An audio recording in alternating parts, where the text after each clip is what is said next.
some positions, a lot depends on who's on the other side of the board. Maybe despite the terrible danger and an objective evaluation, still it's at least he played against Kasimdzhanov. Not the disrespect. Certain positions against Kasimdzhanov, well, you're pretty much hopeless. But this is an attacking type of position, and it's just not what Rustam always does in his games. He rarely gets his chance. Really? Yeah, any skill has to be honed. Like if there is an attacking player that attacks in every game, they tend to improve. Well, the thing for Kasimdzhanov that he rarely plays a game nowadays, I believe. No, well, that is true. He has other obligations. And no, anyway, he's fighting. He played his rook to h5, which makes a lot of sense because if knight f5 and rook h8, then I would eat my hat. What else would be left for me to do? For those who was not watching us from the beginning, Alex doesn't have any hat with him, so he's safe. Oh, well, no, it's not that far. It's in my hotel room.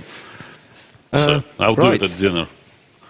Okay, so what's going on? Quality of life improved drastically. We have the board. We can move pieces. Yeah, favorite boring thing to do. Rook h5, threatening mate. Again. All right, let's get to work then. White is winning. That would be my claim. White is winning. I don't believe. Now, well, actually, can he go king e7 and just run away? No, I think that's what he's looking to do. Is there a welcoming committee coming from the other side? Is there any way? Because if the king goes to c8 and queen a7 would always be there. But how to force the king to go this far? Yeah, I mean, I want to organize my pieces in a harmonious way. Put the king on d7 with my bishop being on e8. Okay, let's start with this, knight it a4. won't be a very active bishop, I understand.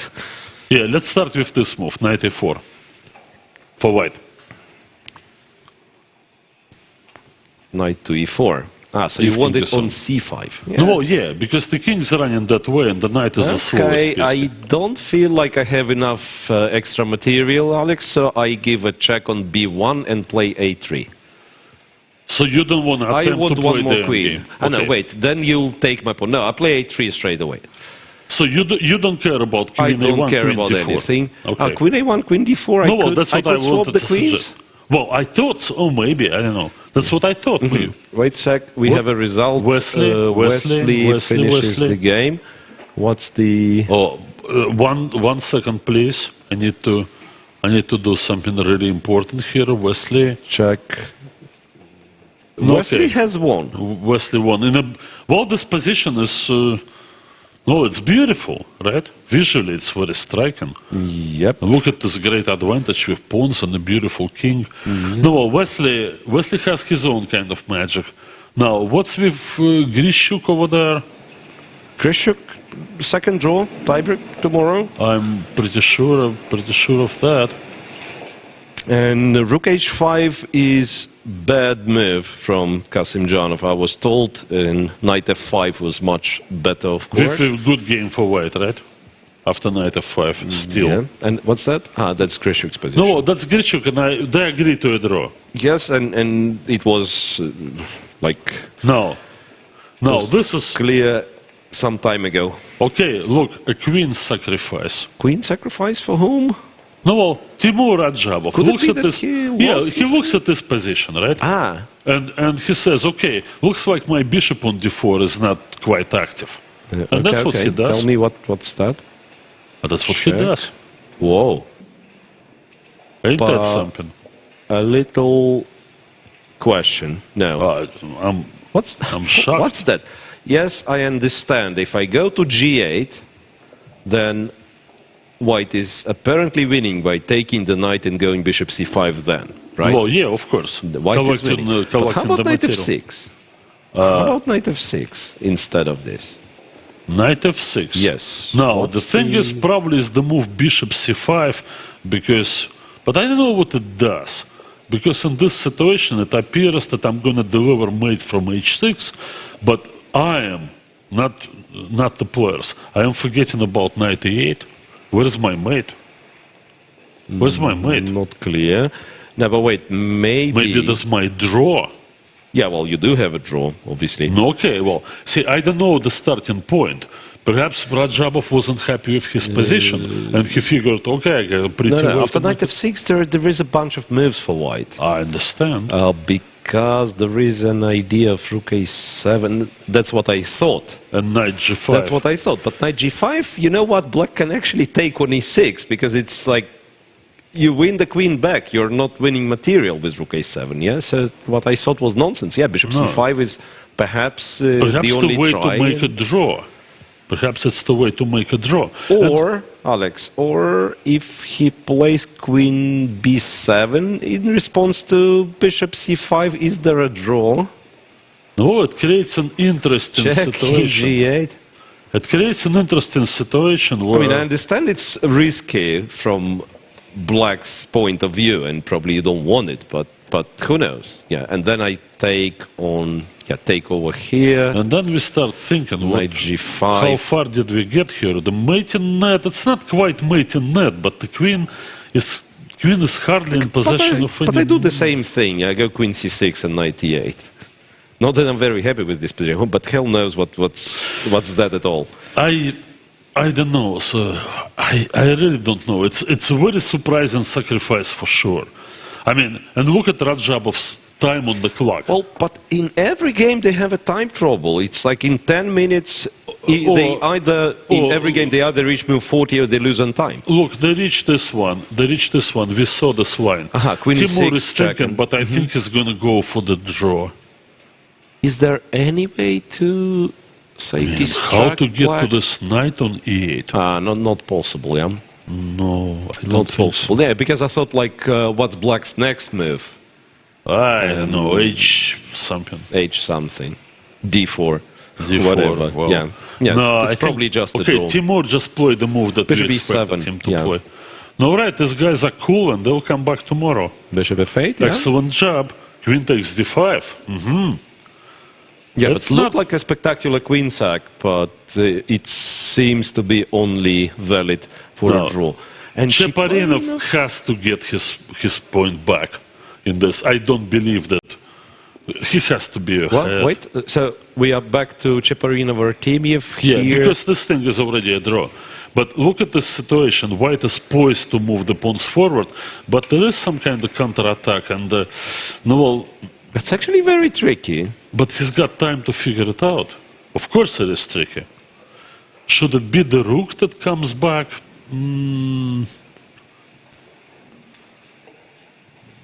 To protect the g2 pawn?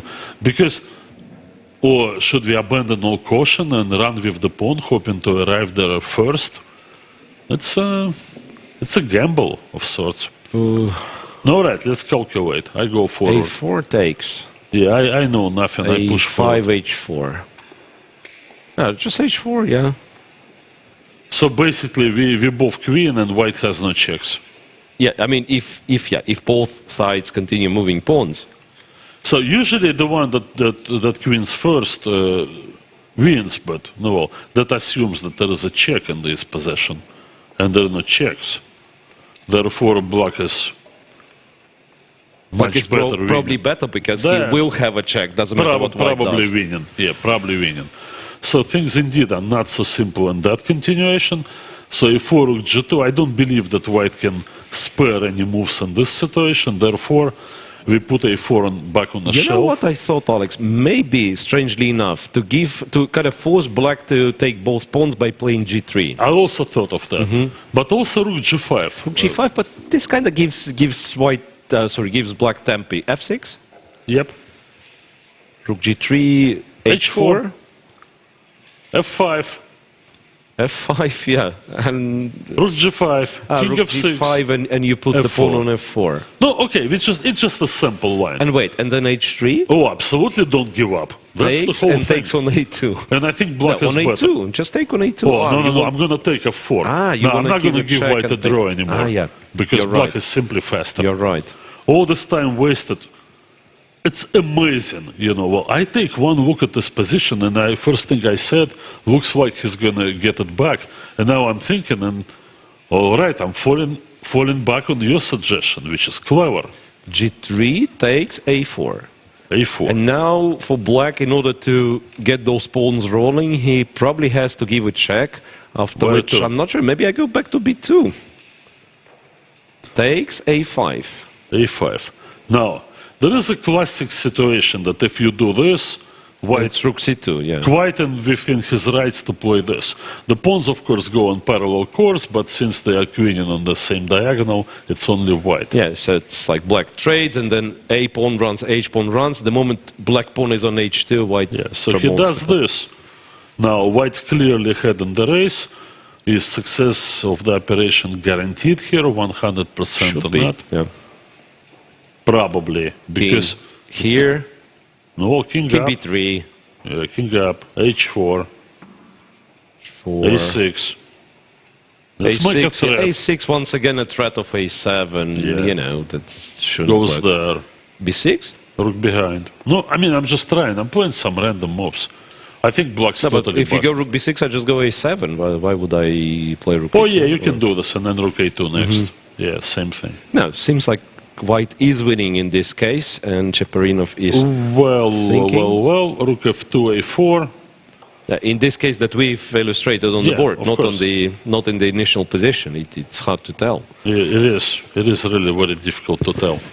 So, But again, that's an endgame which will reach inevitably move 40. Exactly. It's like, So we'll get back let's to look this. at something which is like okay, so we went Super over short. all the games, and we should go to the live games. Okay, we can do that. Came across some interesting. First of all, the Korbov situation we outlined already. That's going to take a lot. This It's we going to didn't take a look lot. at. We Yeah. will return to this. We'll and, return to this. That's a very interesting as rook and endgame. bishop versus rook, because we have to have the game that goes full. That goes forever. 50 moves. Yeah. Okay. Now, Ernesto in Arkiv playing against Susani, and in this game, Ernesto He's lost. is down a piece. He's lost But completely. he won the first game, didn't Completely lost. No, he didn't. he? Oh no, how come? In Kyiv, no, he didn't. I think he made a draw in game one. What's up with this Yes. guy? Well, I mean, he knocks out Bu and then he knocks out That's okay. Ernesto. I mean, he plays chess. That's Oh, he fine. play, well, now I can tell that he plays chess. No, right, it's not quite had any doubt. Rothstein versus Van Hao. That White was is draw in trying. game one. Yeah. White is trying. A success not guaranteed, but it's clearly Yes, white. agree, Clearly agree. white working on it. But it's interesting that like a lot of people would spot the knight on d4 kind of superior versus the bishop on d1, but not This is really. what you get when you try what they call a Carlsbad Queen's Gambit to exchange structure, try to beat Tomaszewski with the black pieces. This is as far as you can get. Down a pawn and... Yeah, once with- again, nothing spectacular here, and No, rich move no. 40. Well- On the top boards, can we see the Yeah, top boards absolutely. again? Aronian finished, the Kasimjanov still playing, right? But this one we never addressed. Yellow graph? But- yeah, Why but- would we? Kovalenko, not that he has any chance to go back in this game. Well, he's already lost the pawn. Yes, losing- White needs to Oh. win, and he... Yeah, we took a look at this. So now, Mamedyanov. Mamedyanov took his own path to success. He did trade queens at the first opportunity. He actually gave the check first, interestingly enough. And King e7 came second. So now knight e4 is, no, it's best I could suggest, but that's positional play. Rather not very impressive. Takes, And, takes. King e3, pawn's not queening. pawns not queening. Okay. Now, actually, if white stops this pawn, the black bishop is not that active. So if white Wait a second, mechanically if Black stops plays the pawn, f6, that's what he did, yes? so bishop g6 you want? Yeah, rook h8, bishop g6. Well, I think that rook has to stay on h6. Why would it go to h8? I would Because like to... then after rook f4, I might as well be just winning. Tactics. How do you stop the a-pawn? Uh-huh. No, it is already played. I mean, rook went to h8, bishop on g6, okay, that's already on why. the board. Okay, all right, I get it. Sorry, but once again, breaking news, Nihal Sarin blundered the bishop, that's what they say, and has lost. So Jan Lad will play a tiebreak tomorrow. All right. Okay, then, two more live games over there. Well, perhaps Cheparinov just took the wrong wrong road. Well, we thought it was wrong. Maybe he has, like, No, look, improvement on our you lines. you take one step, and you went rook g5 and rook g3. You So take it's one already step. couple of moves in this Exactly. direction. Yeah. Well, all right. There is this saying which subscribed to one almost folk character, although he was an actual person in the history of American sports. Yogi Berra said, "When you come to the fork on the road, take it." Without obviously specifying which way, take it. All right, so in this situation, he took the fork, and you know what? He gave black 2 moves, or 3 moves, or 4 moves. Now, one more step on that road. No, he's not going to win this. So he has played all the moves we were All the looking bad at. moves for white that I suggested, until I got to your better suggestion of g3, which, no. Yeah, we still don't know if G3 would win, but this, it was looking attractive, but then, king Then F6, it F4. looks like you cemented it all, but there is no. H3. And then this, you're right, you can take on A2 and you probably make a draw, but Because who needs weaknesses, draw? yeah, but you just come in to take a He would F3 check, and go F4. rook F3, yeah. Gaining another tempo on the hanging rook on G5. I mean, That's weird. no, this is not the kind of position where... No, okay, maybe white can make a draw here, but draw would not be enough. All right, knight endgame. Knight. Knight endgame. Yuan E. against Atiban. White to move, takes D3, black takes Take the H2, pawn. draw. Draw, yeah. They will The eliminate black- everything. Yeah, all right. Okay, well... I might say that in this game, Sam Sevian made an effort, but he was facing overwhelming odds. And the position on the board confirms it. Simply, Sam, as talented player as he is, was facing Sergei Karyakin. That was a monster against him. Well, yeah. So what can you do, So you end up In this losing 2 pawns. position, nothing. No, well, Right. he reached the time control probably by some miracle, but no, I don't think he's going to play another move. The It's like perfect. if it would be just a little bit more advanced, those pawns, like, pawn on E3, is that what I want to say, that black at some point might blunder knight F5 check and be winning. Well, that's the feeling, like you take on C6 blunder and then, No, not but really, in this but case, obviously, there will be no blunders. Look at the will be knight on king H4. F6, king G5 and just win. No, yeah, and the white queen is hopelessly tied down to the protection of the back rank. So Karyakin's No. going to win 2-0. No, well. Nisipiano, by the way, he made a draw. He didn't win against Nakamura. He won the match. He has won the match, but No, it's not the game. entirely possible that draw was no. Yeah, he offered a draw. He offered the draw just to be nice, in the sense that he saw Hikaru terribly suffering and just offered him a way out. Yeah, knight takes c4 and offered a draw. Yeah. Rook e1, no, he played this move check and rook offered e8, the draw. okay. No, okay, that's being nice. Well, for sure he's winning. But no, he's not winning because of the knight d2 fork, of course, for good reasons. But he's winning because he will play b5 He's and a gradually pawn will up, bring yeah, he's pawn point up. home. But hey, you offer a draw to your opponent, just let him decide. If he says, no, I play on, well, then you play on.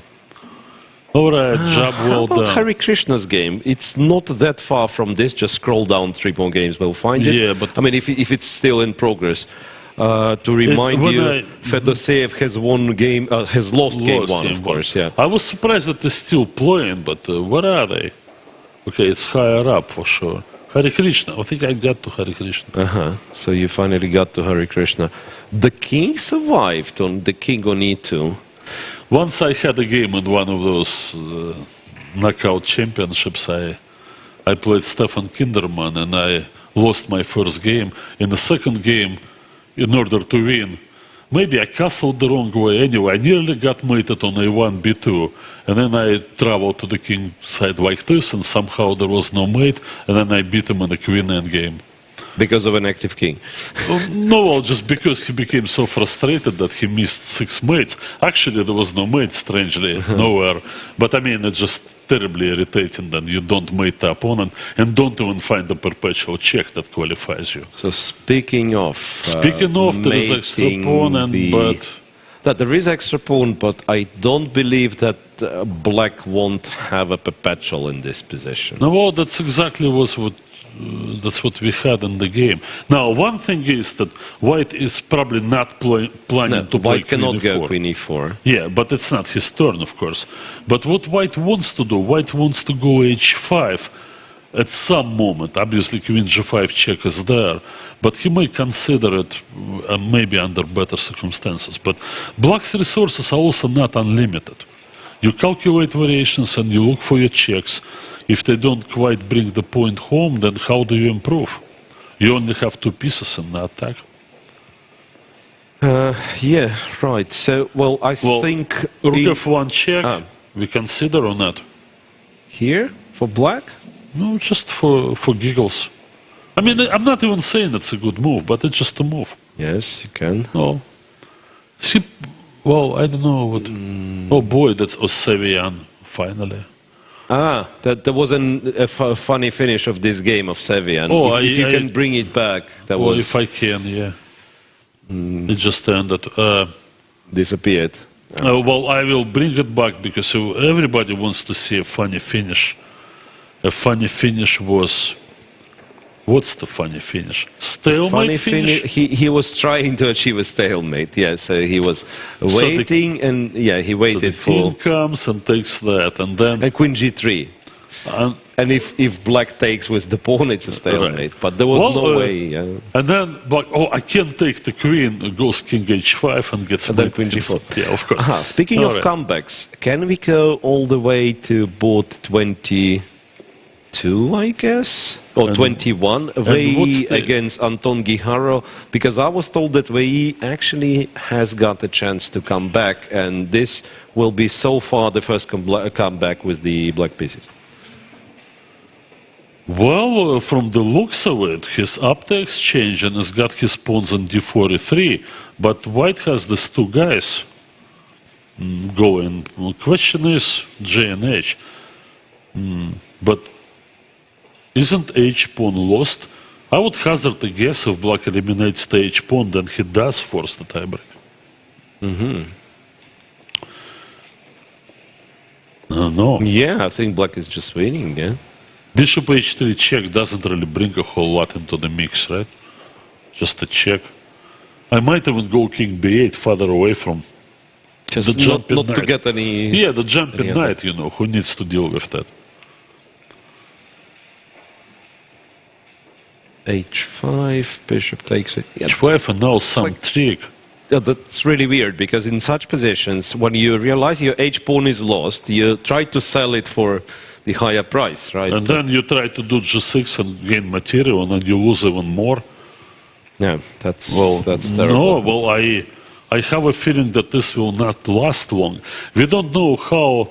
I remember this moment, right? Yes, d5 and look. No, it didn't d5, show any, no desperation. Yes, went into this position and played chess and stabilized everything and outplayed eventually, which was a tall order considering that white has the bishop pair and seemingly everything's okay, but black did outplay his opponent gradually and is reaping the benefits. The exchange sacrifice happened fairly late in the game, but it was nearly forced. If you look at this position, that you can see how much progress black was able to achieve. And why a pawn sacrifice nonetheless. Look at this beautiful position. Right. So Vei simply, great job outplaying. Outplayed his opponent.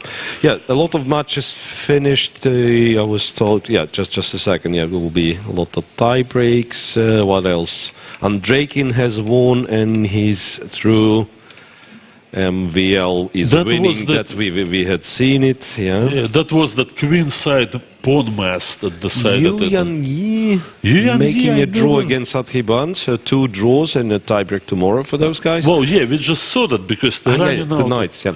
Well, Can we see the last board, last Dubov Firuza on the very bottom of our list? That's the position. oh boy, that's a position. Because people were claiming that Firuza was having a good position. Maybe he still I does. think don't he know. is, because the pawn on the 7th, how to deal with all this? King of 8 was played. Now, okay, this is one idea to take the pawn, but then the bishop comes to f7, and that isolates the white rook. On the check, there is bishop g8, and then black should be able to attack the pawn on A7 on the very next move. yeah. So then white would be totally reduced to trying to build up what Korbov is trying to do, some kind of a fortress down a piece. And that's, no, unknown. Is there anything better for white? Perhaps you should go rook c7. How does black improve situation? I don't think you can do much. For sure, the choice is rook c7. And it's not necessarily that I wanted pawn on c5. I just want to keep the black king cut off. Yeah. How Rook about b7. Rook b7 was perfect too. Rook b7 was as good as rook b7.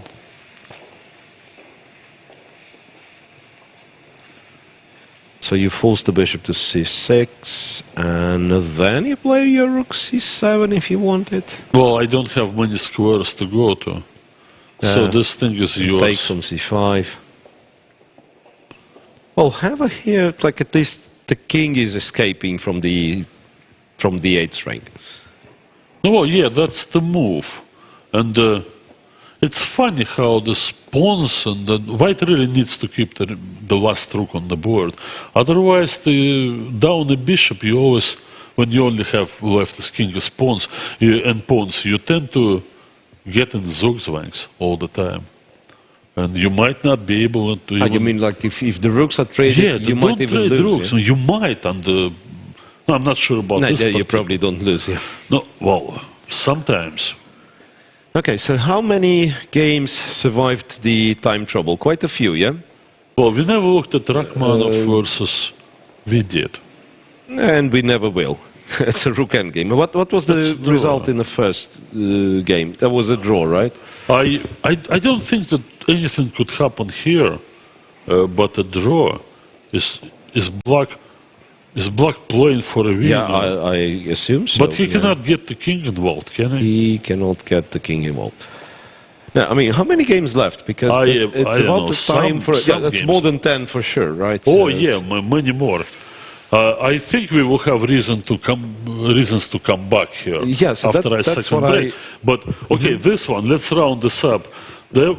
Points for effort goes to Igor Kovalenko, but once again, overwhelming odds facing one of the top players in the world and the absolutely wait a impossible sec. task. Sorry to interrupt. Duda finishes the game, looks a bit surprised or Unhappy? something. Yeah, it felt that he was looking unhappy. I mean, I'm not sure indeed what was the Duda. result. Jan Krzysztof.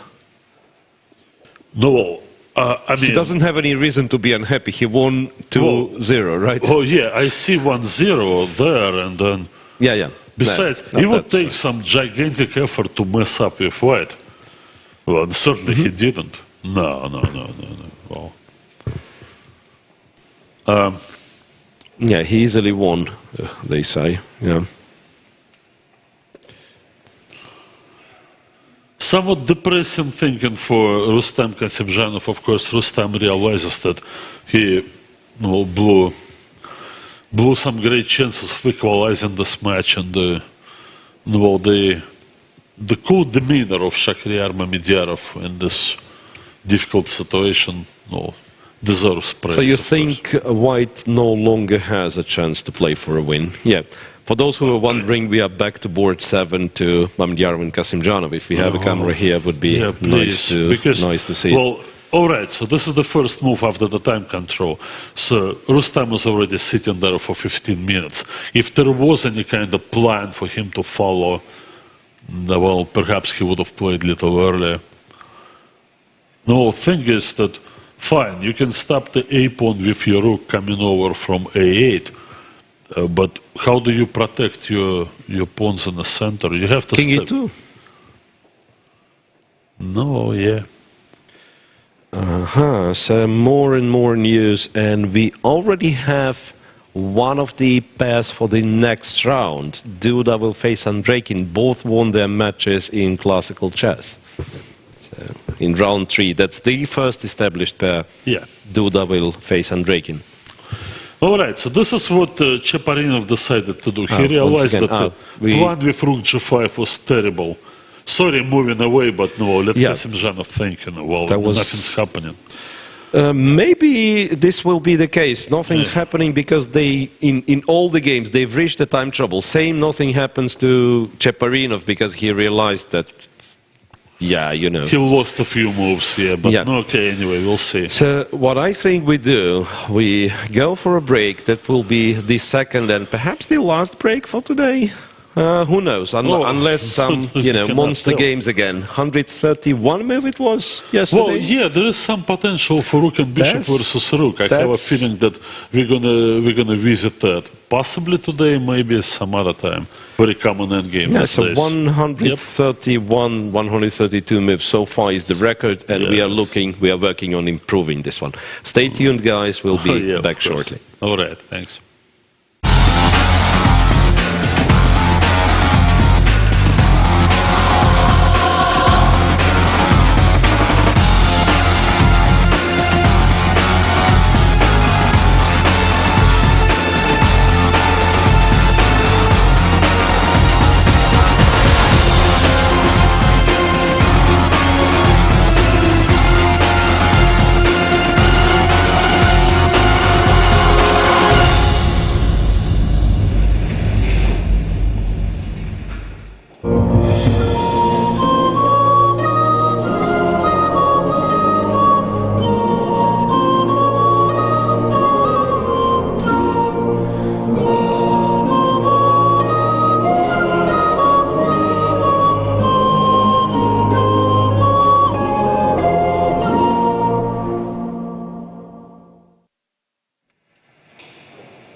Welcome back, guys. Game 2 of round 2, still in progress after 4 hours of play. About the 10 games are still going. Right. And I suggest we start with one we never really looked at, a game between Nikita Vityugov, very well-known and quite strong player from Russia, and Niklas Huschenberg. First game in the match finished in a draw. Huschenberg in round 1, he already brought a surprise by defeating Najdic with 2-0. His former countryman, Yep. as far as chess affiliation goes. And now, difficult task here. All the positions sharp enough. Seems like White may be a step ahead with his So play. Black's to move, right? Yeah. White just played c7 and threatens to give a check on d8. But what happens if Black plays e2 here? Oh, that's the first move to look at. Because, no, right, so if both sides queen, if it's possible, then it's going to be option for Black to take a draw by perpetual. You or mean perhaps queen d8 check, king Yeah. to g7, queen, then Pawn. Black at least has the perpetual. yeah. perpetual check, obviously. No, well, that Probably relation- doesn't have more than that. No, well, okay, so let's just outline this option. Yeah. Just Check on just to d8, see what's going down here. king g7. Okay, so that's a queen, and that's a queen. Yeah. No No choices. knights, no under promotions today. Oh, no, right? no monkey business here. No, right. Check. I kind of doubt, that Black has more No, than queen g3, nothing. but no, well, he'll go home reasonably happy because there'll be another date tomorrow for these guys. Okay, so suppose Vityugov once more, and he's looking at the position after this move. And he brings his rook back. Then he might get hit by And then f3. f3, right? Now, the same thing if it happens. Once again, going very slow about all this. Queen must give up Black your rook. take, yeah, takes. And then plays, I F2. suppose, the useful move f2. And in this And situation... who is winning here? Well, it's clearly not White. Now, and now it's time for White to start looking for perpetual check, which he won't find. And it's not quite Labordane McDonald, but a win for Black Yeah, nonetheless. people say that f3 immediately is sort of the only move, which I cannot totally stand by because I don't really see why would you start with f3 and not e2? It's a bit of a mystery to me, to be honest. Ah, wait, could it be that King h2? no, wait, queen e5 maybe? Maybe White is winning the resulting endgame if it happens? Because White is some pawns up. Just like queen e5, I mean, if Black trades the queens, Black picks up c7, White goes king g1, king f2, king f2. Maybe. It's hard to say, right? Well, the rook's coming to the second rank. Perhaps, on the other hand, if we ignore it and go a5, what if rook d7? That'll take some work to figure out. Yeah. Rook d7 is a threat. And on this move, rook c2, and now the calculation shows that in this line, which is, of course, just a line, White isn't winning. Yeah, okay. Perhaps f3 immediately. Black has played f3 immediately, yeah. And Perhaps that's what f3 people... immediately is as good as... Yeah, people say that this one is better. I don't know what for. But well, that's okay. maybe by better, they may mean that Black is playing for a win. Because when we look at this situation, queen, and then we take and take, there are certain options here. And among them, the same move f2. They're like playing it slowly. Yeah, but if the king sits on h6 with hardly a check... But that's different, though. No, there is a possibility. You can give a check and then you return with the queen to threaten queen f8 check, particularly in case of e2. I don't see actually White losing this particular position. Now you want to give a check on d7. No, well, something. I'm just playing first thing that comes to my mind. I'm trying to defend against e2. Oh, how unreasonable is that? Well, So the evaluation is, well, draw. at least the computer evaluation is that Black isn't really playing for win. It's a draw, and it turns out Vitigov was winning, and he missed it on Some time move ago. 40. Move 40, the critical 40 is move. They say instead of knight d4 there was He something had else. something, but okay, that was time travel, and it was well, eternity ago. Now it seems to me, well, no, once again, I may be wrong, but so f3 has been played, Yeah, but White's thinking. I don't expect black to win. I don't see how. Am I missing something? Okay, play straight up. Queen g3, was queen g3 a move? Okay, that's a different attempt. Okay, let's go back. Queen g3, I suppose but then you go f2, yeah? I suppose I go f2 for now. Now And the then- white queen is It's tied like down. strange. The queen is tied down, but the c7 pawn is still alive, right? e2 is not yet a threat, but maybe you're threatening Queen rook takes f8. d4. Or yeah. queen takes d4. One of the attractive moves to protect the pawn on f2 and enable the move e2. I think white is messing around in a dangerous way. Unless there is something that can be calculated to I mean, a positive result, then I say queen d8 and c8. Yeah, queen d8 is... Would have been played immediately if Vityugov didn't have the time on the clock, since he Right. does. Okay, Fedoseev, Hare Krishna. No that's miracles. Nothing No changes. miracles. Yeah, Fedoseev is that's- going home. Yep. Perpetual check. How about Dubov in the very end? Dubov Firuza, Firuza Dubov. People claim it's very interesting. Well, it's the same endgame. What's so interesting about that? No, well, he went back. What interesting was that he prefers to keep his bishop on e8 rather than on a8. No, is c5 a free pawn? In some ways, yes, it is, but the king comes out, right? Yeah, the king comes out of the 8. I don't see white winning this. Really? I don't know. The thing is, as long as I'm not taking the pawn on c5, can black somehow improve the position? Because maybe white has the liberty to just go with the king instead of taking on c5. King No, f2. that is certainly within the realm of possibility. I'm not interested in any of those pawns. Just go king Yeah, f2. just what's your next move? Do you have anything constructive in your disposal? G5, I suppose, could be considered among other stuff, but no, G5. Okay, king e1 maybe? The point being, it looks like you cannot play bishop g6 because then it's rook b7. Or you're just on time. No, you're not. Yeah. I'm not. No, I mean, I'm kind of on time. Rook b7. Yeah, but I can't, Rook e8 checked and I don't get to take the d3 You don't pawn. get to take on d3. If you take on d3, it's rook b8. Yeah. Well, yeah, king f2 looks the move. No, in this situation, it's entirely possible that white continues to play for a win. I was referring to a position where the black king escapes the back rank, and then probably white doesn't win. So this is an interesting attempt. King is on f2, by the way, and black has played g5.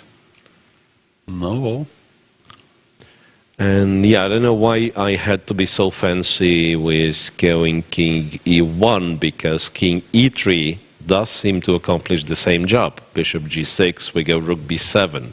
If rook takes on d3 with a check, then white is winning because nothing can stop a8 queen. well, yeah, that's true. Well,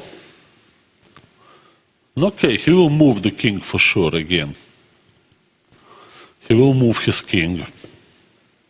King e3, Yeah.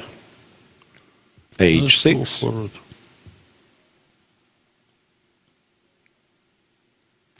Well, the real question is, how can white improve?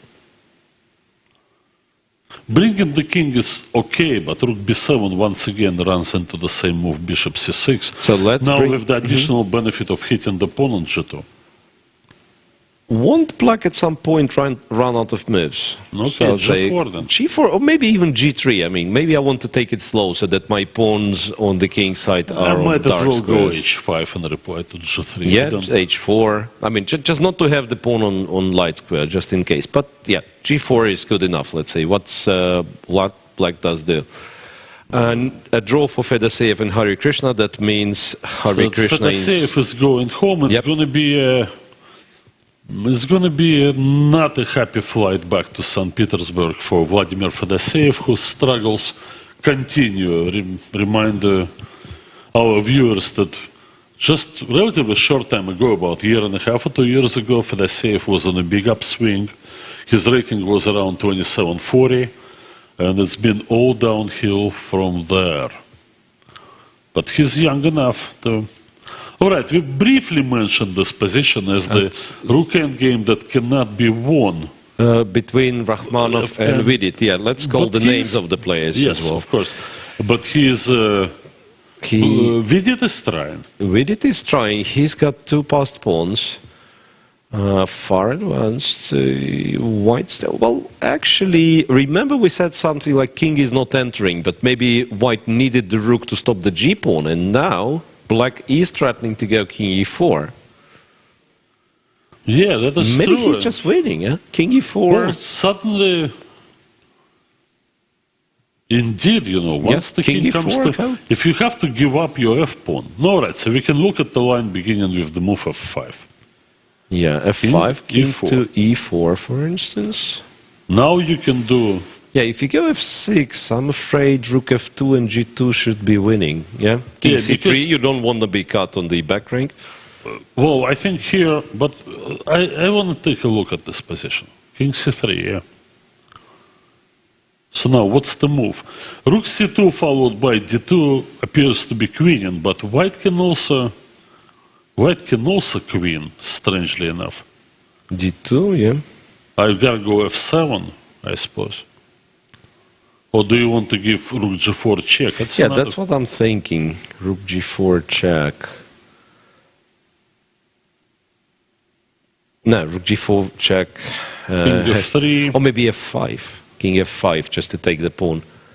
Well, I think this may be even a little too fancy, because what could go wrong in this position?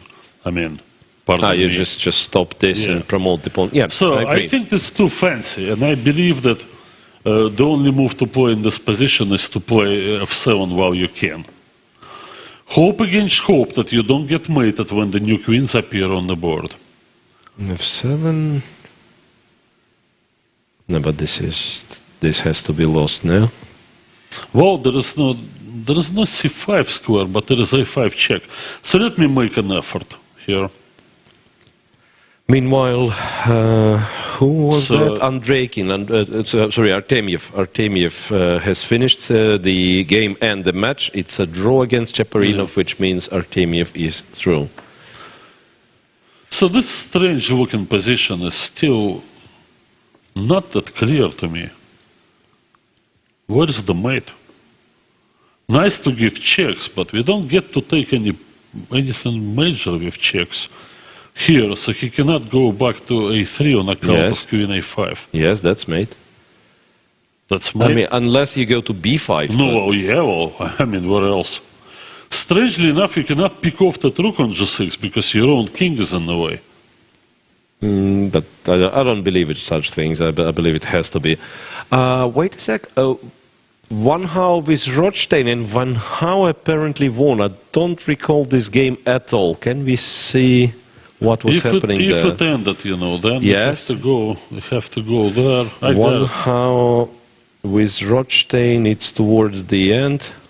Like board White one. was pushing for a win. What happened in this game? So somehow black has won it. Remember, there was the bishop on d1. Yeah.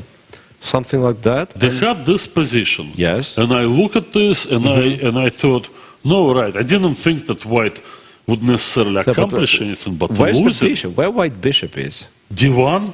Yes. No, I mean, it's gone after 4 more moves. g4, You got rook under this g7, mate thing, rook h7. Okay. which he probably totally missed the whole idea of Rook mate. h1.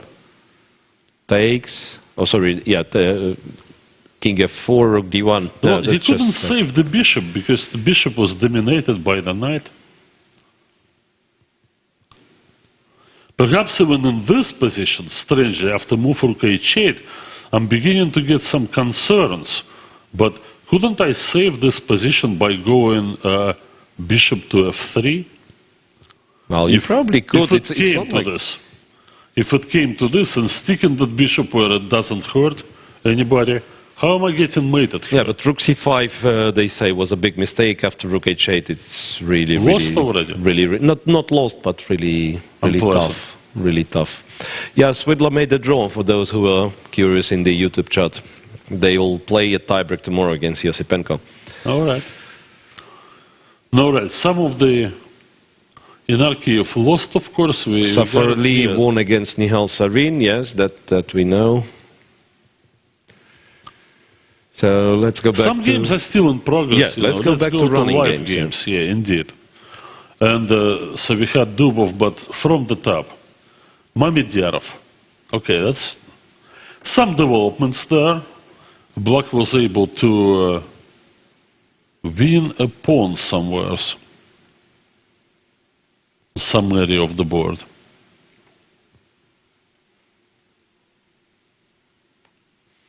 Yeah, problem is, for White is that he needs to eliminate the A2 pawn, but it will come at the cost of losing more pawns, either H4 or D3. Neither one you want to give up, particularly since you're playing for a win. Yeah, well, if the H pawn is gone, you're not better period, or maybe worse, maybe not worse, but it's like you're not winning. All right, let's see. No, it's wrong piece. Rook h4. There. Oh, wait a sec. No. You wanted to go rook rook h1, h1? yes. Rook h1. Just to I'm not realize that after bishop g2, I'm lost, yeah? Tactics everywhere. Well, No, but that's a nice trick. Bishop g2, rook h4, bishop a8, and the bishop takes control over the whole diagonal. so you're reduced to playing this, that bishop probably returns to f5, and while we can hit c-pawn, I don't see how White possibly could connect the rooks in an effective attack against c5 or f6. He just cannot win, period. Rook f1 he can play though. But even that last move is not forced. Perhaps, you can give up c5 and go after the d-pawn. First you attack d3. Yeah, you can attack d3. Either First way. you attack d3 from h3, and then when he goes rook d1, the passive move, then you play king d6. And on this, Yes. hard to imagine White is No, playing. wait. First you take d3, because here there is rook d5. Yeah. So check on the d3 wrong move, first. yeah. And King before and then this. I'm not sure White is playing for a win, to be honest. No, White has to play for Yeah, a he win has to because play, of the match but- situation. yeah. So anyway, it's a tough situation for Kasimdzhanov. All right, back to the position we couldn't figure out. Yeah. It had some strange developments. First of all, here, as I thought, perhaps mistakenly, that f2 was possible. Instead came this. Check and queen f3. King h2. And queen f1. And who is winning there? I don't know who's winning, but... It's but a I mean, check on e3. It's a check on e3. So White has- cannot lose, yeah. White cannot lose. Maybe White... I don't know if White can possibly have the No. time to... No, it's a draw. Not to lose Because, his yeah, pawn on it's like B2, the threat yeah. is queen h1 and g1, whenever White stops giving checks, yeah? Oh, yeah. And if king g2, then black picks up the pawn on b2, and once again... Which is more important than any of the white pawns because it's more advanced. Reasonable choice for white would be just to keep on checking and make a draw by perpetual. Yeah. Sveshnikov got in the YouTube chat, you have the point, I've blunted this, but we are not coming back to this position right now. The moment we were showing this funny tactic in Mamedyarov's game, it was not working. Oh, well. Whatever. Yeah. We do blunder things. Sorry for that. Well, we're not sorry, that's part of the job description. We Really? To entertain blunder people things, by yeah. blundering, of course. Everybody knows the good moves. Everybody has the engines running. So, if the players don't blunder often enough, then watch us. Yeah, you need someone to do their job, yeah. I mean, No, but all right. seriously, though, I don't really think Kasimdzhanov, well, not like he's not winning. He's not better. That's the feeling. Yeah, so he probably blew is. it all up. So Nikita Vitugov is giving checks to the Black King. And the checks... What? We have a Nikita- different game, Alex. If, I know, if we have, I know. yeah, if we talk about Vitugov, yeah, it's better to... People are looking at this and they saw him playing the queen move. So I made this comment and then we switch into this. Well, I think he board. will come up with a perpetual. That's what That's what I it's going to thought. be, yeah? And wait, and this is David Anton against VE. That was the next game No, that's, on the list. that's what I had The on the one board, but that nothing VE was- has to win with black in order to level the score. He has all the chances, right? Well, looks like the A2 pawn is a gunner, and the G5 pawn, well, it's a good pawn. Well, it still takes some effort to win the black bishop for this pawn. Well, white has to worry about stopping the A pawn. How?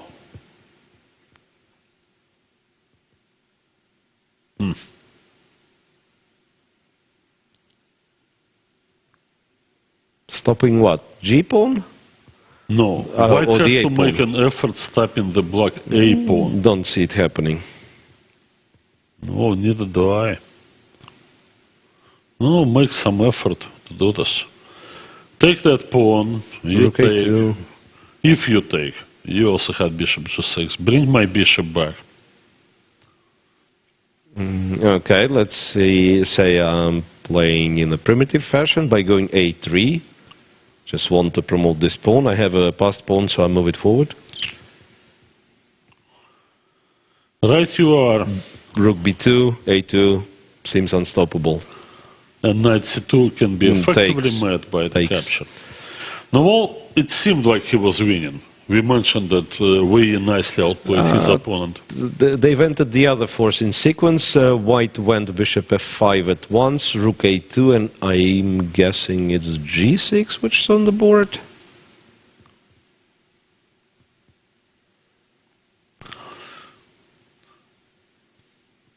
Okay, well, the advantage of G6 is that if you do get the bishop, you'll have knight B5 to help with the pawn.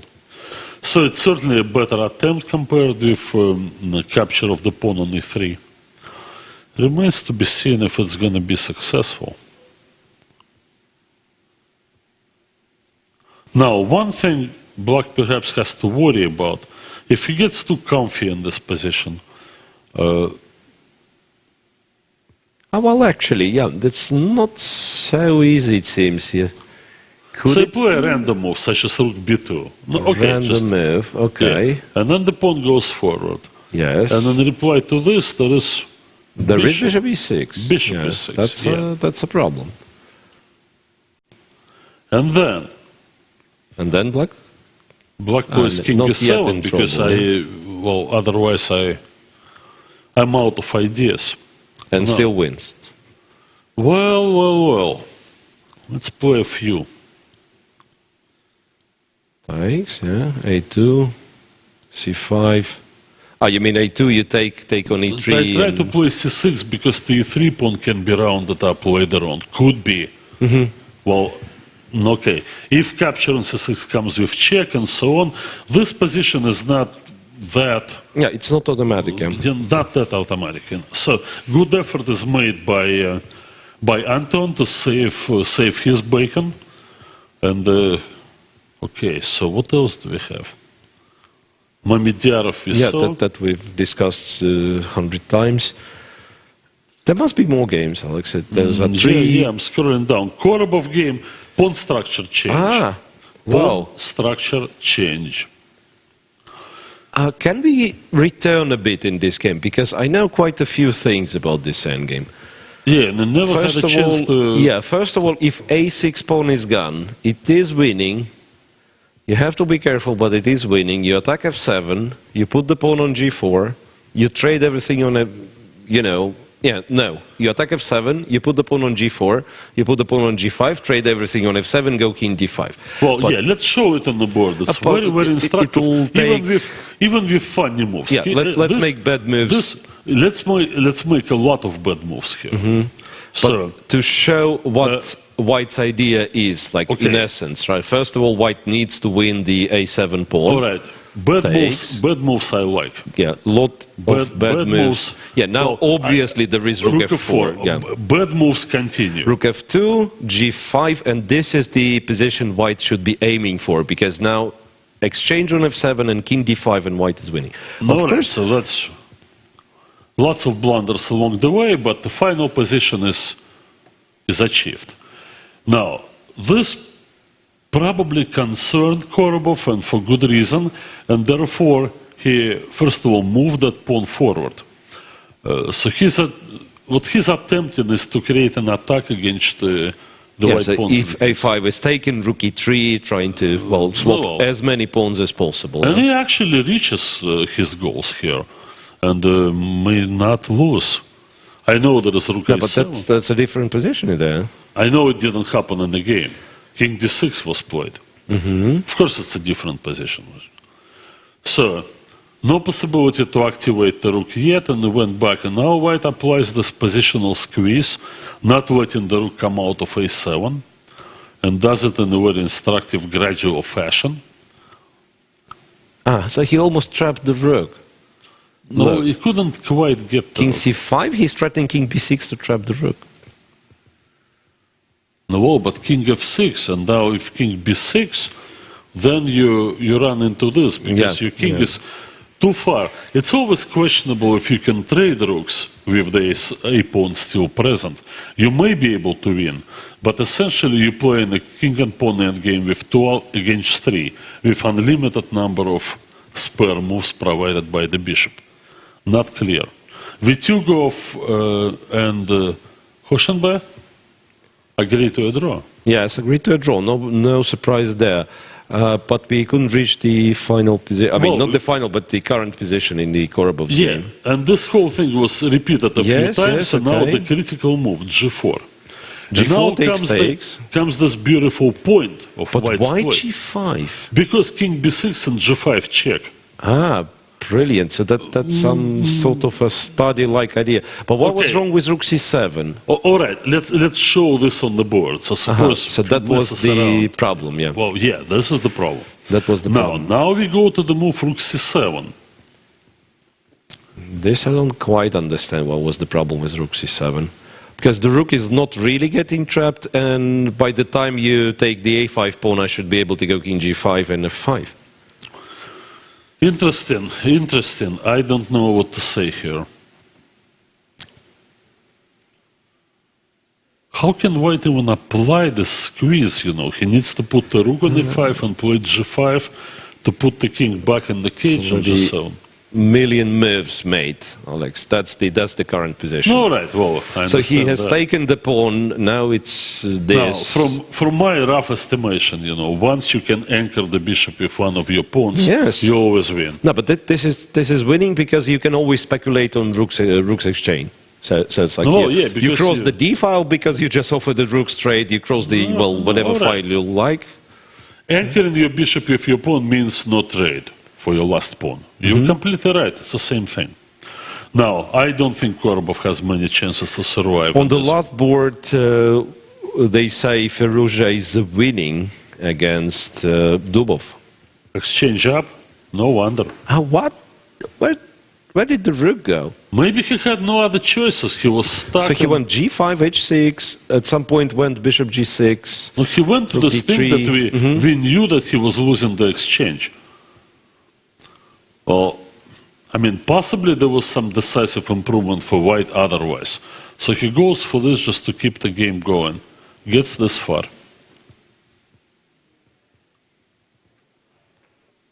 Rook a4. Yeah, but that's little to no chance to save, it seems. No, the point is, that there are quite a few positions with pawns on the same side of the board that White cannot win despite having a rook for bishop. So show me How are you going to do this? The H pawns, with the H pawns alive only, like I'm thinking of the position, say, check on A6, king G7, apply H4. No, you can start with H4 if you want to. Maybe. Maybe not. No, but that's just a draw. Well, look, it Well, might be not so easy. I'm not sure H3 pawn is it's under attack. I'm not sure it's going to be taken. The problem is, how white improves his position. Well, suppose you play this move. H4 is played, yeah. H4 is played. Capture has been So made. takes, yeah. But take But still, those are 2 pawns, And white to move, yeah? So Yeah. king D2. But then well, you it's run, black's yeah? turn. No, yeah, H4 take, yeah. So, since king d2, king c3 is, but then black may be able to attack the h-pawn and create a situation where bishop is sort of equal to a rook because they both can be given for passed pawns. Normally, white doesn't want to create a pawn race when he wins endgames like this. We all know that. So that may be a technical way of some sorts, but first of all, I want to see the move from black. Now, king f5 allows white to go rook a5. Which is Probably maybe winning. Winning because the white king is not committed to the queen side and the h-pawn hardly seems to be a factor. So he did go to e5. King E5. Making a difference in this variation. There, No, then you take, yeah. there, and take. And bishop D5. Now, well, we know a thing or two about this position. Now, black pawn on h6 can be attacked and forced to go to h5. Then it's black's task is to anchor the bishop on g4. He almost always loses if the bishop has to protect the h-pawn. Okay, let me illustrate this. I go rook a5. H5? h5. No, H5 I'm losing it straight away. No, I have to... How am I losing the straight King away? D3, King D4, no? The bishop will and come bishop to F3, f3. yeah, and then it's a Now, draw. I want to force the bishop to come to f7. How do I do this? Well, when a bishop gets to g4, it's a special story, and we'll It's a get draw. to this. It's a draw. Depending where the kings are. Yeah, but with king being here, it's a In draw. the The king center, has it's to a be draw. somewhere like on B file for this No, to the be king lost. the king will lose if it's cut off on g7, as Kramnik Ponomarev. That's one thing, yeah. Yeah, And the two other things. thing is like you cannot be Right. very close and you cannot be too far. Indeed. But we will cross that bridge when we get there. So Now people who claim that Firouzja winning might be mistaken. because it's computer territory. Yeah, I'm not saying it is Yeah. it's mathematically a draw. And now I'm talking about the present position in the game, Right. not the position we have on the board. But the thing is, even if the computer says +2 plus, it's like it shows you the difference in value course, between the of bishop course. and the rook. Of course, and nothing else. For example, I go rook b5 because I wanna gain time. That's the right move. Because I need to go through with the king to f4, not allowing the black bishop to g4. If the bishop is reduced to coming back to f7, So maybe this one you win, I yeah? think so. I was going to say that white should win in this position, simply because there is no way of getting the bishop to g4. Now, back But to this again, position. First of all, yeah, I like rook a5. you like rook a5. Okay, what happens if I try to do it the other way around? If I go king d6, then you have a check and rook c6, you force me into this anyway, yeah? Yeah, I don't want to. I mean, I yeah, I cannot agree. possibly go to c7. I agree. Yeah. I agree. He moved something, so we will know. He moved the rook to one of the squares, a6 or a5. And wait, by the way, why don't we go rook a6? Isn't this winning? No, because Does presence of the c-pawn change something? first of all, if we allow the black king to get in front of the h-pawn, we have to show the very known technical method of actually winning up a rook and a pawn against the bishop. And it's not that trivial. You mean pawn on h4 against the king Pawn in on a corner? h4 against the king on f8 and the bishop on c2. Winning? And, No, well, I know it's real, I know how. I know the story behind this. I mean, that there was were very stories. funny. Yeah, but Yeah. again, Alex, we are getting too much in detail. It's not the match. It's a tournament. We have like 10 other No, games. I don't it's know how many, 5 understandable. other games. Not quite 10 anymore. Now, do we have a confirmation that Santashvili is going to bring the point home in this position? I know it's all rook endgames, but what else do we got? Black to move. Black king is not going through, right? Looks like VE has finished. Did he win? I think he did. For VE, I would have to look at everything. VE made some interesting things, including a sacrifice of his. But somehow he queened the e pawn. How do people do this?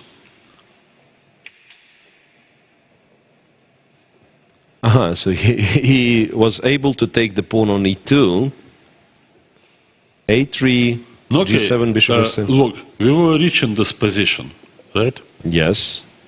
So, why wasn't bishop e6 played? Because king e7, that's what we said, yeah? And then king e3. J8. I don't get it. Where do you go? You have to I attack some. don't know. Korobov finished. Let's see what happened there. I'm sure we know what happened. I think he simply resigned. He resigned.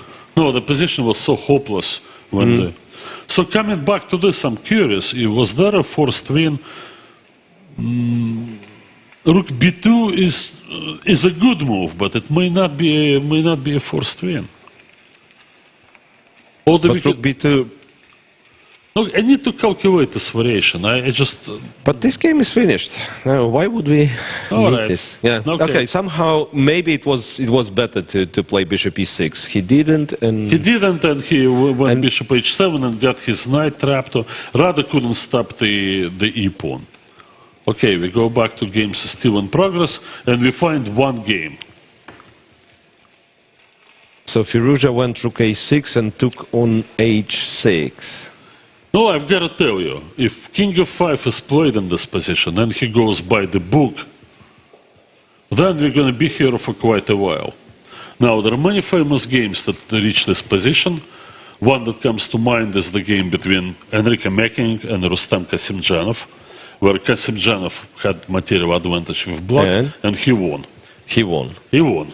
Okay, there were very many others. There was, well, I have a story on this particular one, which was, I think, quite funny, because there were two guys, I don't remember the names, but both were decent grandmasters, like 2600 grandmasters, playing this position, and apparently strongest side didn't have a clue how to win it. So they've reached these, which we probably will reach in the game, the key position where the king is on f8, bishop is on g8. Yeah. And white kept hovering around, and black knew his stuff, and he was defending, until the moment where white played h5. After which the position is theoretical draw, but black lost after 5 more moves, because he had no idea what to... I don't know how it happened. He misplayed it. Yeah, but he misplayed it immediately after it became the theoretical... Okay, so I have two stories on the same game. Story one involves many-time US champion Arnold Denker, famous for leading the American team against the Soviet team in the radio match in 1945, when he lost both games to Botvinnik, including an effort in the Botvinnik variation with white. So it was many years later, and there was a distinguished guest in the Manhattan Chess Club in the old Carnegie Hall, in the old Carnegie building in Manhattan, and was David Bronstein. And they played just a friendly game. They didn't even have the clock. They just moved fast. And a lot of people were watching. And they reached this position. Denker was white, with the rook and pawn. And Bronstein, who probably knew something, well, or whatever, he just played quickly, and Denker confidently pushed his h-pawn forward, h5 and h6. And then after a few moves, well, they smiled and they shook hands, agreed to a draw, because Denker, saw that there was no way to win. And among people present was recently departed Paul Benko, who at that time was a newcomer to the United States and didn't speak very clear English, coming from Hungary. Yep. But he was already a big-time endgame expert and, of course, two-time candidate in tournaments. So he tried to intervene and say and explain to Denker and others that the position was won if the pawn stayed back on h4. To which Denker, well, patronizingly patted him on the shoulder and said, "Young man, in this country, we push pawns forward." Okay, So just like that. Introducing, welcome to America, Paul Benko. Okay, that's we fine. just push pawn We push pawn forward here. and look where it got us. We're the most powerful happens, country in the world. Okay, great stuff.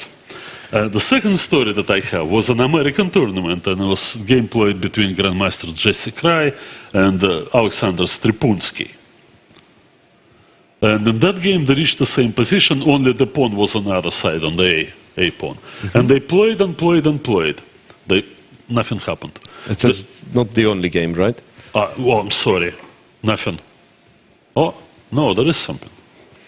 Sorry to Ladies and interrupt, but gentlemen. we still have some we'll games. finish the story. Yeah, absolutely. So anyway, and they reached this position and they played for 50 moves and then they agreed to a draw.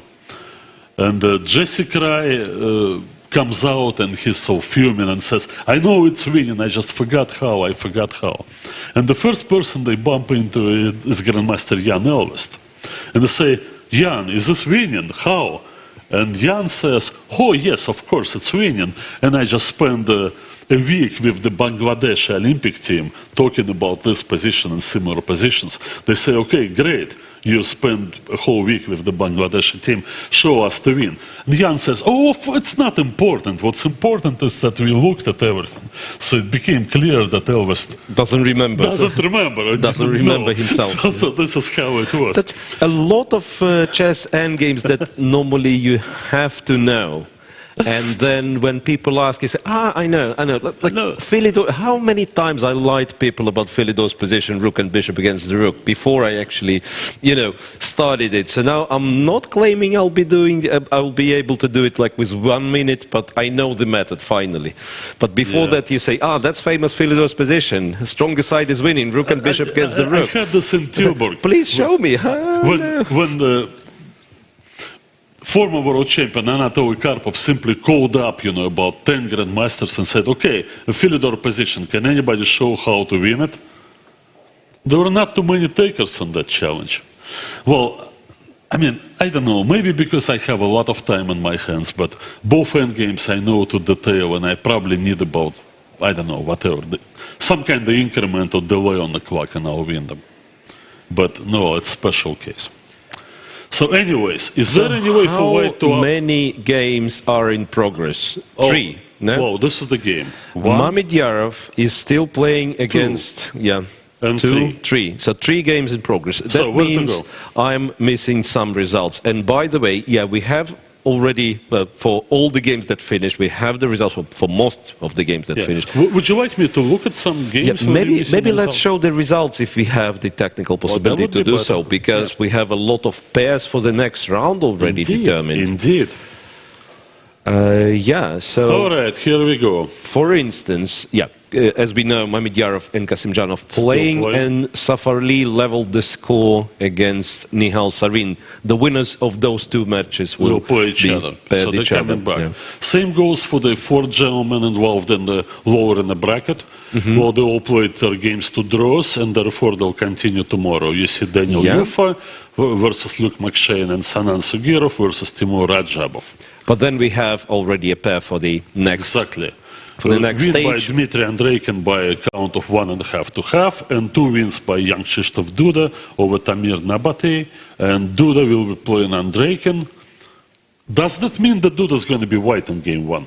Yeah, I think it's just because his name is listed higher. Put than there at Andreikin's random, name.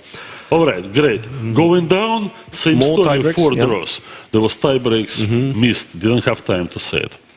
Dingley Renmov Session is a draw. Dubov playing. Pentyala Hari Krishna draws. So that means he's through. He will play against the winner in Alexeyenko Christiansen tiebreak. Yes.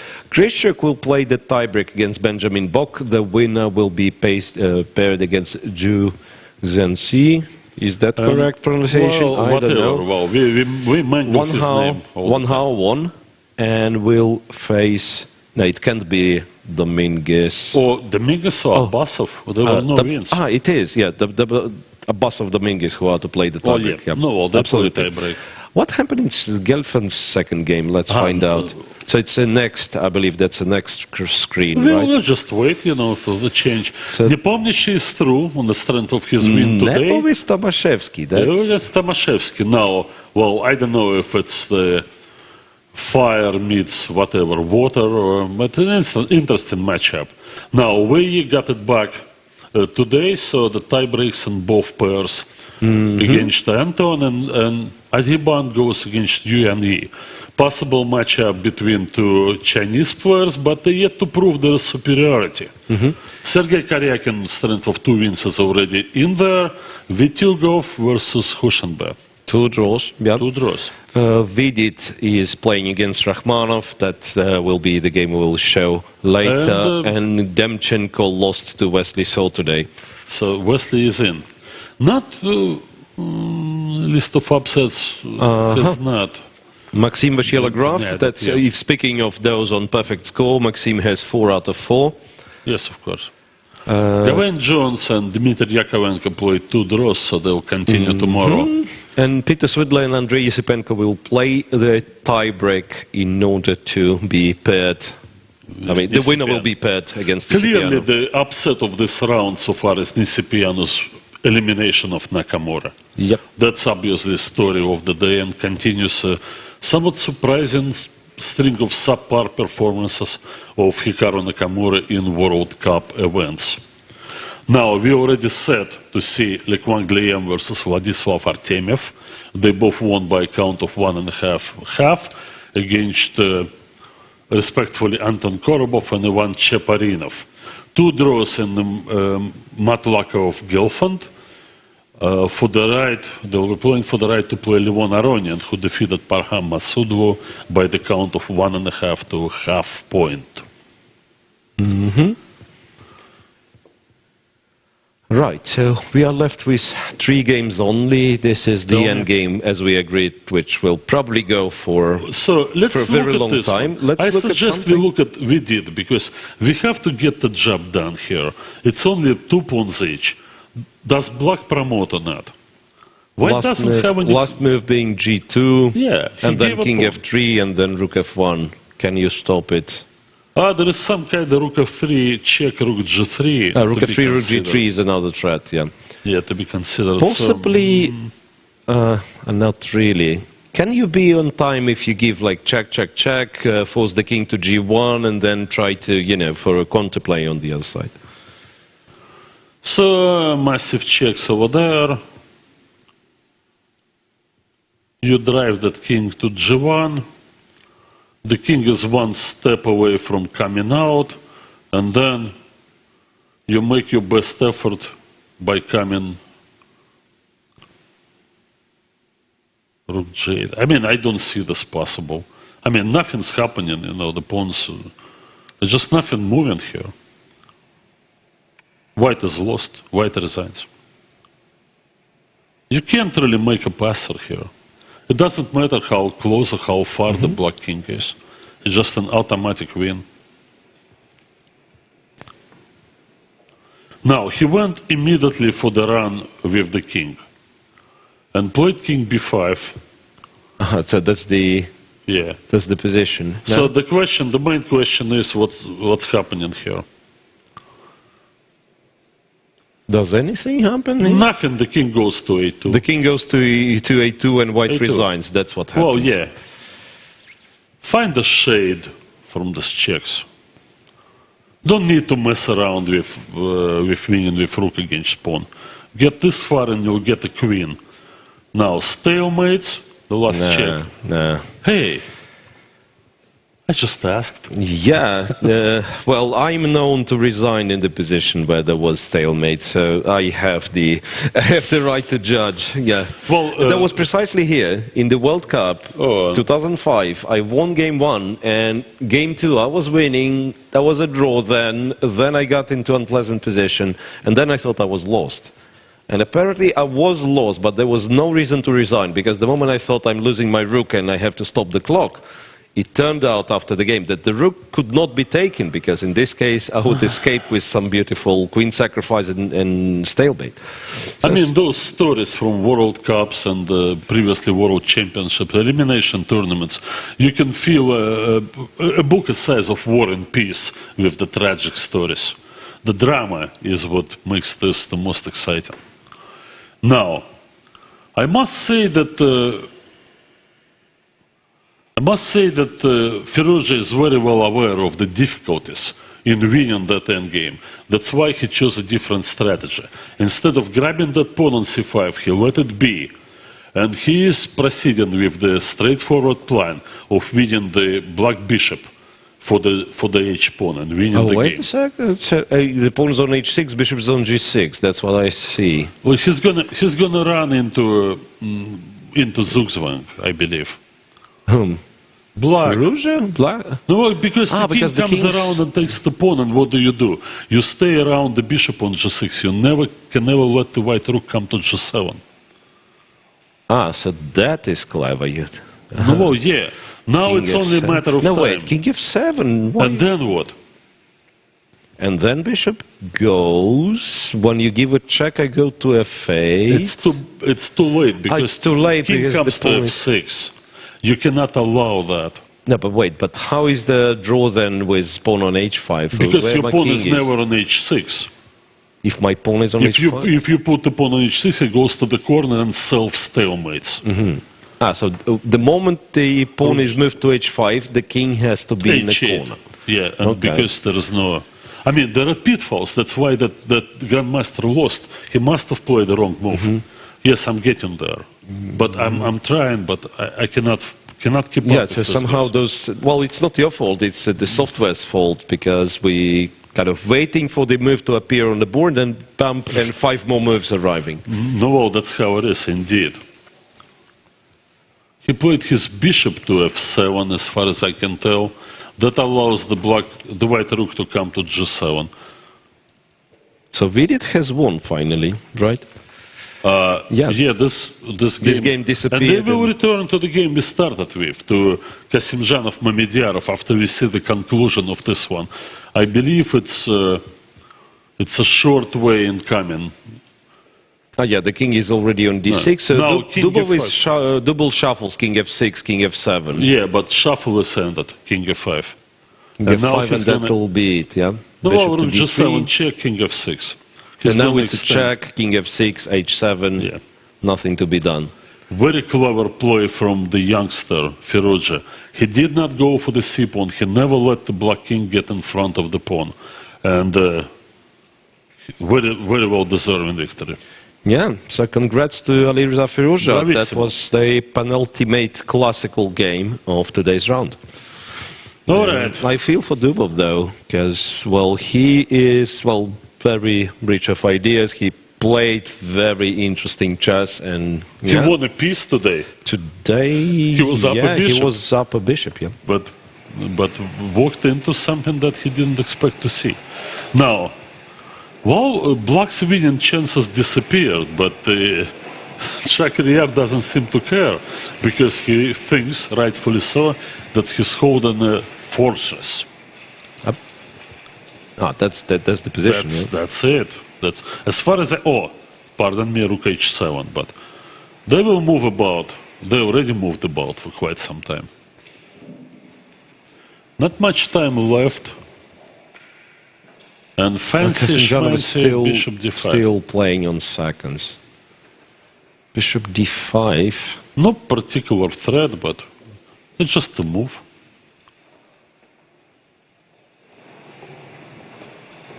Just to cause confusion, yeah? Well, it doesn't need to confuse him very much. I'm trying to understand where the pieces are. It's better for me to try to follow. No, something's wrong. That's the current position. Rook h8, and Shah will move back to e4. Yeah, rook h6 was for, and he moved back to e4. All right, so he moves back to e4. Now, white needs to make something constructive. An exchange sacrifice on e4 or c6 would lead to a rook endgame, which white cannot possibly win because black is at least far advanced. Is there anything? Miracle. The two rooks, they work well against the king when the king doesn't have any shelter and it's driven to the edge of the board and checkmated in a linear type of mate. But when the king goes around some pieces of pawns, like in this case, the two rooks cannot do anything. How do you possibly even force him from f4, e5? I don't see it. Alex, I just thought, can we go back in this game? The moment where we declared Mamedyarov's position hopeless, how did he survive it all? Like Okay, after rook c1, move 22, for instance, something like that. That was the moment when it looked very happy to do this. when it looked just hopeless.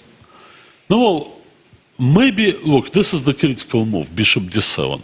I would say that possibly that rook c1 was not the move, possibly. Possibly something else had to be done in this situation. For example, you could play your bishop to g5 and drive the knight away from f6 before black reorganizes with the rook on e6. It was one possibility. Could be, yeah. Now, rook c1 may be a little too comfy. Perhaps Rustam at that moment felt, oh, I can do anything. Maybe it wasn't the case. Now, this is, for the first time, after some rather irrelevant moves with the pawns, for the first time, you know, we see the glimpses of the defensive formation. There it is. But still, I cannot imagine how this king runs away to d7. So those moves are like really strange looking. Bishop g5, bishop d2. What's that? Just play rook h4. The bishop is on h6, stops your... Bishop is on h6, so in this situation. You cannot play rook h4 because of some silly checks on the first rank. And right now you're actually dealing with the threat of knight takes e4. That rook e6 was not just a defended move. I believe that the knight had to be forced away. Yeah, before that. But it's okay, fine. The knight was forced away.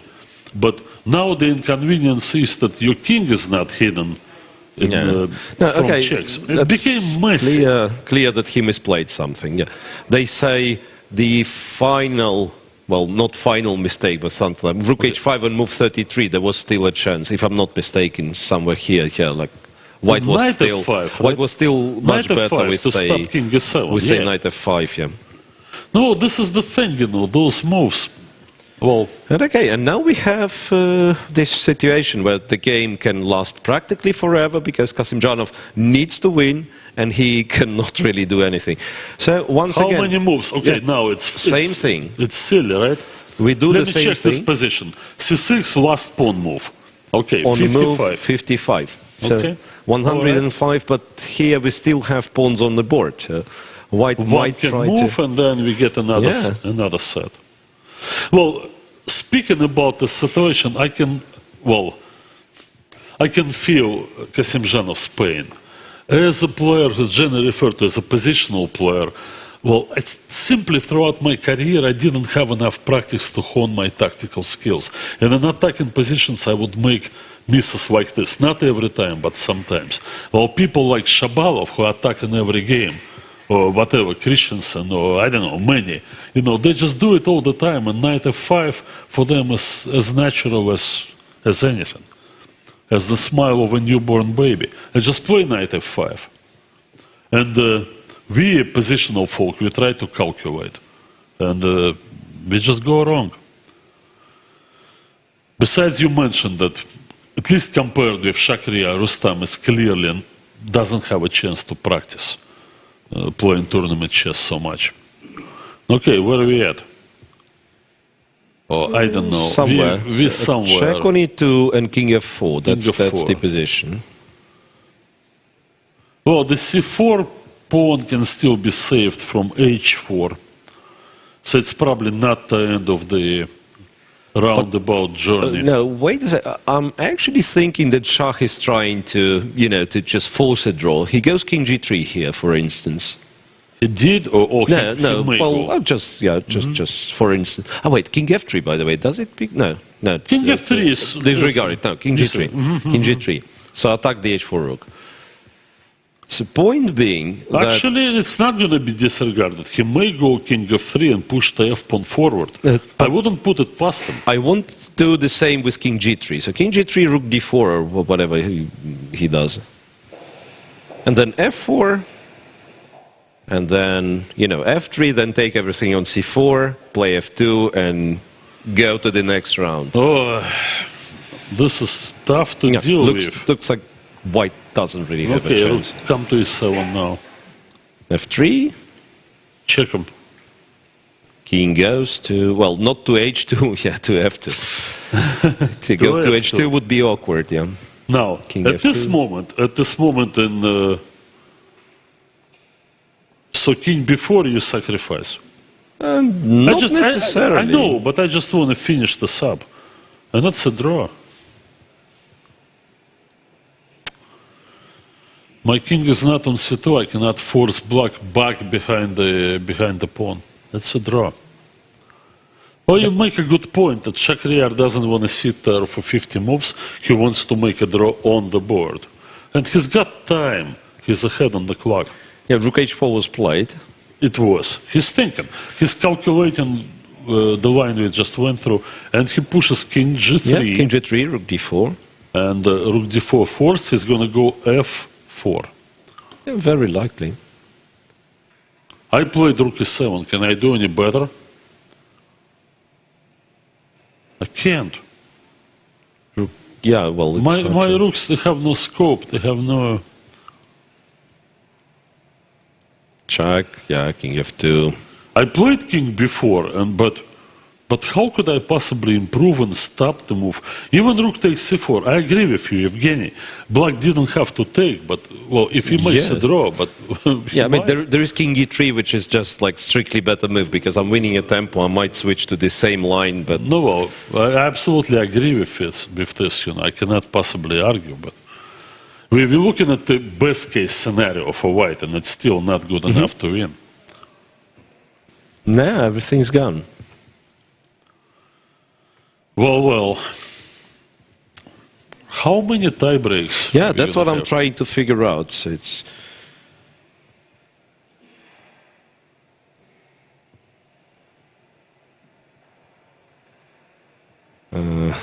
hard to tell just yet. Yeah. In the meantime, we can watch the seconds ticking away. 10, 9 seconds. Rook e7 has been played with 6 seconds to spare, and we fully expect the pawn to come to f3. I was told that it's 14 tiebreaks already, and in a very unlikely event, if Kasimdzhanov somehow wins, it will be 15. So on average, we're getting what, about 1/3 of the matches? Oh, 1/3, but 14 is clearly more than 1/3 out of certainly 32. It's almost half. No, not quite. Yeah. Yeah, maybe as the deeper they go, the darker it gets. 3/7? Yeah. Not 3/7, something. 3/7 of all the bunch. 14, quite a lot. So maybe we will see this mysterious Armageddon game tomorrow, because we haven't had any in the first day, and the more it advances, well, on one hand, it's like statistically less likely because we have much less games, but on the other hand, the opponents are tougher. Indeed. No, I bet. Well, you will see it. Well, because you're here for the duration. Last World Cup, the Armageddon was played as late as at semi-final stage. Aronian, who, by the way, is the current defending holder of the World Cup, won against Maxim Bashilograf last day. And they both are on the course, possibly to meet again in this tournament. We don't know. I mean, I haven't checked the bracket. I don't know how soon this could happen, but it might.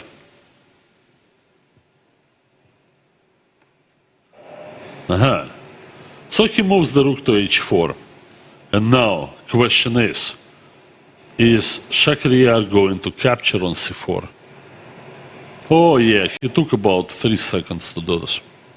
So he has taken on, yeah, it's just a draw. Takes.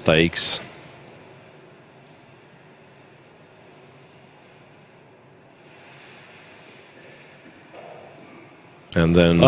I'm playing the move King E2 because I think he's gonna play it. Yeah. Yeah, but that's like by a huge margin, right? It reminds me of an old story, and then a master, not even a grandmaster, Nukim Rashkovsky, was in Sochi as the Chigorin Memorial Tournament was played there. And he somehow got himself hired to be a demonstrator with old, large demo boards with wooden pieces and a long pole with the hook, and then you move those giant pieces and all that. And he took like all the games because they were paying you by the board you serve. So he took them all. And it was very difficult for him, particularly in the opening of the game, because of the games, because he had to keep up. So, so some players on some board begin the game with e4, e5, knight f3, knight c6, and he's already setting up the theoretical Chigorin variation position without making the actual moves, just moving the pieces where they will be. While the absolutely amazed spectators, it's like, what is it doing? How can the bishop go from f1 to c2 in one move? Because the guy knows where the pieces. So the guy was clearly overqualified for the job. Right? No, well, he was. I think that next year he nearly won this tournament. He was a very strong guy, but no, you can ask him himself. It's a famous story. All right, it's official. Rook e7, I believe, was the last move in the game. Did Shakriya reply to it by going king d2? He didn't even have to. Was it the last move in the game? I don't know. No, I see the king on e2. I think it was like the... Oh, no. Yeah, I'm sorry. That was something else. They were checking the score sheet. Oh, I thought they already agreed to a draw. No, king d2, of course, was played. You don't go in front of the pawn. Yeah. I thought they were signing the score sheets, but I think they were doing something else. Maybe on move 80, is it possible that on move 80 you gotta get a fresh score sheet because you simply ran out of room? Yeah, you ran out of room to write. Now, my apologies. No, all right, king d2, rook back, king e2 back.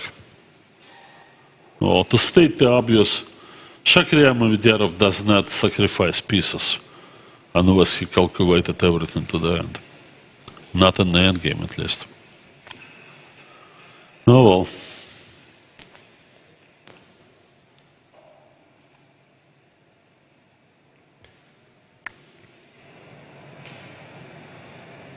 Now 2 water bottles there. Thankfully we remember where the pieces are. Yeah, but well, it's not much to. Is that a talk about. tactical ploy, to kind of hide your position from prying eyes? Is just to have a battery of water bottles surrounding it? Yeah, well, yeah, players tend to do this. They don't think of, of the cameramen or photographers, of the commentators. So really, I'm only half kidding when I'm saying, like, no bottles allowed on the table. And, in some tournaments, they take care of this, like the setting, so that next to the table you can put basically your stuff, you're eating, drinking, whatever. And second game today that the game reaches this position. Yeah, second game, and they were playing back to back because it's board. It's board 7 and a board 6, Maksudlu and Aronian, they finished the game precisely in the same fashion. So Maksudlu, as well as Kasimdzhanov, was fighting till the very end, and yeah, the end was bitter. Yeah, should be given to the players. You get eliminated, but you leave the tournament hall, you leave Khanty-Mansiysk with your head held high up because you've done what you could, and there is no shame in losing. Well, there is only one man standing in every matchup at the end of the day. Yeah. So, a little update. Apparently, I'm not very good at math because it's 15 tiebreaks tomorrow. Not a huge difference, but 15? Okay, almost a half. All right. More reason for us to come back tomorrow and for you, our dear viewers and listeners, to do the same thing. Make sure you mark it on your calendar. For those of you in some exotic time zones, make sure that you set your alarm clock. Yeah. To get up at 4 o'clock in the morning or wherever you are and join our coverage tomorrow from the exciting tie-break day 3 of round 2. It's exactly at the same time. Yeah, right. So today felt like an easier day, Alex. I don't know why, but it was shorter perhaps. Yeah. What time is it? Yeah. Well, That's it's somewhat quite shorter. because there was no this 130 moves game. Right. Yeah. Or maybe we're getting stronger, right? Yeah. That's Day after entirely day after day. possible. And Building we'll up be strength. even stronger tomorrow. Tomorrow, 3 p.m. local time, the Right. tie-break day of round 2. Thanks for watching. Thank See you. you tomorrow. Bye.